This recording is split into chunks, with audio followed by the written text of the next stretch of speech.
Hello dear students, so today is the last day of June and now it will be this July, and in July we will have to see 18 to 23, that is JEE mains. On 26th of July it goes out to be as NEET. चलिए वही रोज का काम है अपना, वही अच्छा question लेके आना है, उससे बहुत अच्छी तरीके से करना है, फंडामेंटल्स को इम्प्रूव करना है और अंतिम एक ही लक्ष्य है कि स्कोरिंग को लगातार प्रतिदिन बढ़ाते जाना है.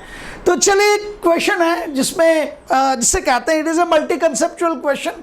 D Broglie wavelength, associated wavelength, इस पर हमेशा कहीं ना कहीं कोई क्वेश्चन दिखता है.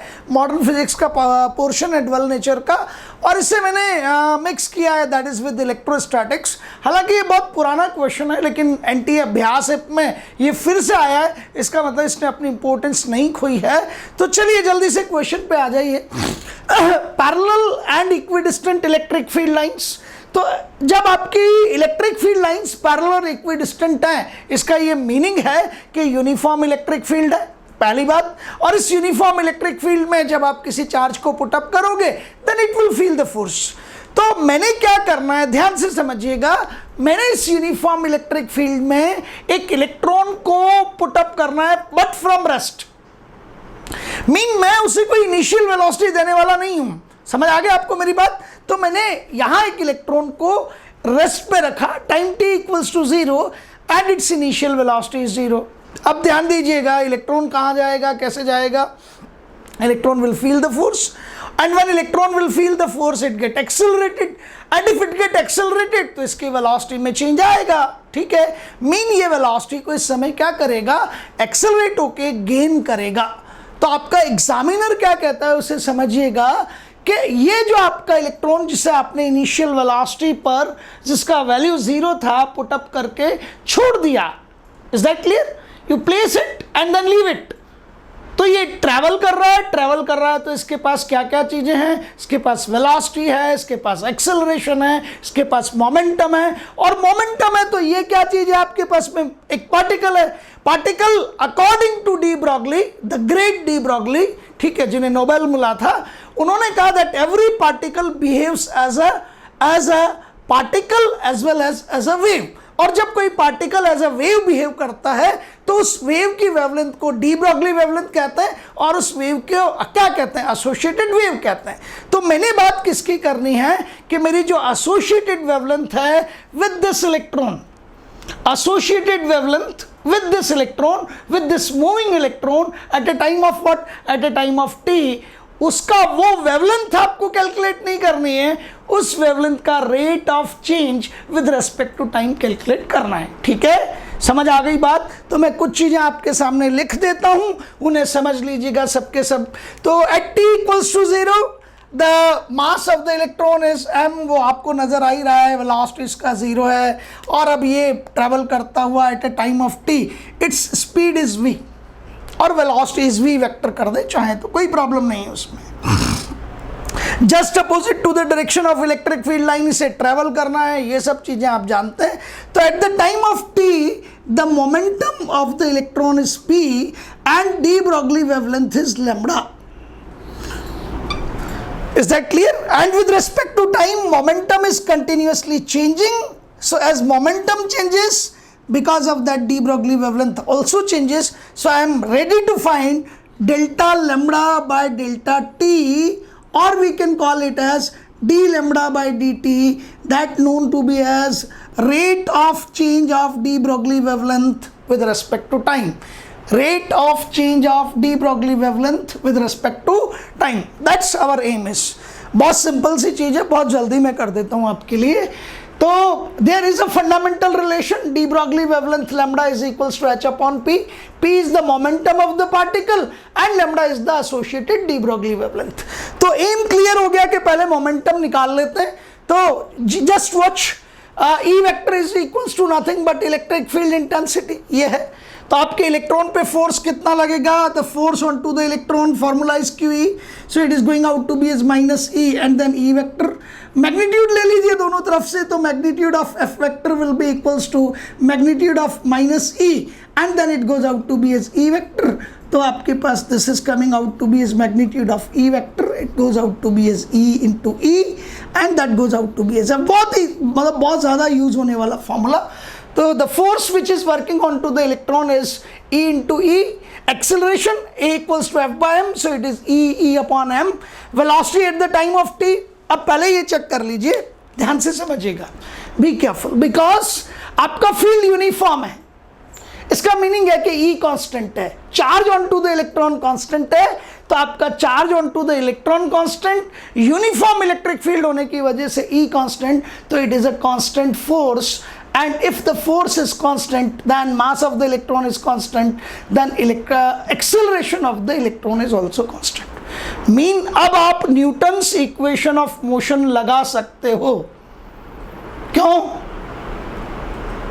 हर कहीं थोड़ी लग जाती है यार, अरे बताओ ना. इसलिए लगा सकता हूं न्यूटन्स इक्वेशन ऑफ मोशन, क्यों? क्योंकि मेरा एक्सेलरेशन कांस्टेंट है. एग्रीड? ये ध्यान रखना.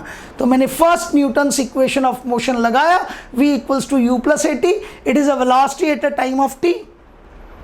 तो velocity at time of t is equals to v, initial velocity is 0, it is a is equals to e upon m multiplied by t, it is e m upon t. थोड़ा सा sharp रहिएगा.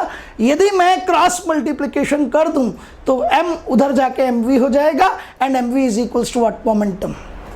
अलग मत कीजिएगा यार, पहले formula लिख रहे हो p फिर mv, जरूरत ही नहीं है. क्रॉस मल्टीप्लाई करते ही mv हो गया, यही p है, it is equals to E upon T. और अब कुछ नहीं करना, lambda is equals to h upon p, that is h E upon T. अब करना क्या है थोड़ा सा, तो यहाँ जो नीट वाले 26 जुलाई को जो स्टूडेंट है वो थोड़ा सा डरते हैं. अरे यार सिंपल डिफरेंशिएशन है, सिखा रखा है आपको, ठीक है ना. एक ही फॉर्मूला मैंने यहाँ यूज किया है आपके सामने, and that goes out to be as what? That D by D X of 1 by X is equals to minus 1 by X square. Maths वाले लोगों को तो सब समझ आ ही चुका है. एच ई सब कांस्टेंट है, D by D T of 1 by T is equals to minus 1 by T square. So D lambda by D T is equals to minus H E upon T square. So the answer is minus H E divided by T square. Agreed? This will be the answer. Dear students, ये question difficult नहीं है, लेकिन ये question आसान भी नहीं, क्योंकि वहाँ टाइम प्रेशर होता है और टाइम प्रेशर में इस तरह के क्वेश्चंस को करना, तो यदि आप मेंटली प्रिपेयर हैं तो जल्दी कर लेते हैं. अब चलिए कि why Dev Sharma is here, मैं यहाँ हूँ क्यों? क्या एग्जैक्टली यही क्वेश्चन आ जाना है? तो मैं कह सकता हूँ मे बी और मे नॉट बी, लेकिन क्या इस थीम पर कुछ बदलाव लेके क्वेश्चन आ सकता है? I can say yes. अब बदलाव क्या क्या हो सकते हैं समझिएगा. यहाँ कुछ चीज़ों को मैं रब कर रहा हूँ, तो ये बहुत छोटी छोटी सी चीज़ें थी, सब मैंने समझा दिया है. और अब मैं आपको बता रहा हूँ कि क्या चेंजेस पॉसिबल हैं. What are the possible changes? पहले तो ये बताइए D lambda by D T का value. D lambda by D T का वैल्यू आपके पास में आता है, and it will be equals to what? Minus H E divided by T square. इधर भी रब कर देते हैं. अब फर्दर पॉसिबिलिटीज क्या क्या हैं? फर्दर पॉसिबिलिटीज क्या क्या हैं, उन पर काम करना सीखिए. इसे कहते हैं reading of examiners brain. What we call it as, कि हम एग्जामिनर्स ब्रेन की मैपिंग करने के लिए तैयार हो गए कि वो क्या सोच रहा होगा. एग्रीड? सपोज मैं उठा के कहूँ आपको फाइंड द टाइम, ये एग्जाम्पल नंबर 2 है, और ये एग्जाम्पल नंबर 2 जबरदस्त है आपके लिए. फाइंड द टाइम, यही क्वेश्चन है. फाइंड द टाइम when, कब पूछना चाहते हैं आप? when modulus of d lambda divided by dt it will be equals to 1. means rate of change of de Broglie wavelength is unity. is that clear? अब क्या हुआ, एक तो ये मॉडुलस, जो बायो वाले स्टूडेंट है तो उनको तो डराता ही है, बट मॉडुलस का मीनिंग क्या है? The things should be positive. तो -1 का मॉडुलस 1, -3 का मॉडुलस 3, और +3 है तो +3 रहेगा. मींस जो प्लस है उसे प्लस रहने दो, और माइनस है तो उसको प्लस कर दो. ये मॉडुलस का सिंपल मीनिंग है, बहुत आसान है, सब जानते हैं. तो ये कह रहा है कि वो टाइम निकालो, find out the time at which जब क्या था, the modulus of D lambda by D T will be equals to 1। तो चलिए modulus of D lambda by D T निकालते हैं। तो modulus of D lambda by D T ये रहा आपके पास में, that will be equals to, ये आपने यहाँ किया माइनस, ये हो गया H E T square, and ये आपके पास माइनस हटा दीजिए, H E and T square, that will be D lambda by D T modulus.